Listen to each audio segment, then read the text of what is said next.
Anyone who has tried Figma for the first time can relate to the experience of comparing between Artboard and frames.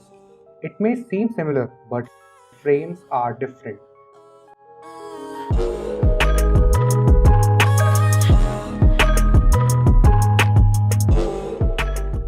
Hey guys, what's up? I'm Appy, your design guru. Welcome back to my YouTube channel dedicated for creative professionals. And if you are the one, subs to this channel would be highly appreciated. This is the very first video of my new series, switching from Sketch to Figma. To know more about series, check out my last video from cards on top right corner. In this video, we will talk about frames in Figma and how it is different from artboards in Sketch and Adobe's Creative Cloud. Frames in Figma is like a container of your app or a website. Much like an artboard, it specifies the screen dimension for which you are designing. Though properties like layout grid, constraint, and prototyping are similar to artboard, the major difference comes in nesting of frames.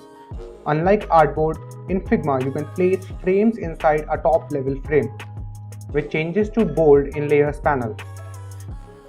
Think this like sections and divisions in an HTML container or organisms of a page as per Atomic Design System. This helps you to use multiple layout grids inside a screen based on their container. I have created a Figma file to showcase layout grids from famous websites like Airbnb, Facebook, LinkedIn, and Twitter.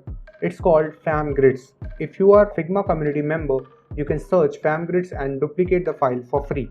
You can create multiple components out of frames placed inside a device frame and reuse component in other device frame.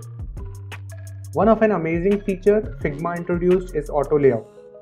We'll talk about auto layout in another video. To get notified, hit that subscribe button and the bell icon. Well, in short, auto layout applies dynamic layouts to the frame that respond to contents placed inside. The main question arises when frames are compared to auto layout is when to use respective ones. Answer to that is a bit subjective, but I prefer auto layout to be used in components which could be arranged in a list format or they have dynamic content inside. While on the other hand, frames could easily be used if content is static in nature and does have absolute position. I'll be continuing this series of switching from Sketch to Figma. Do let me know if you faced any problem while switching to Figma in the comment section below. Thanks for watching. Give a thumbs up if you liked the video. See you in the next one.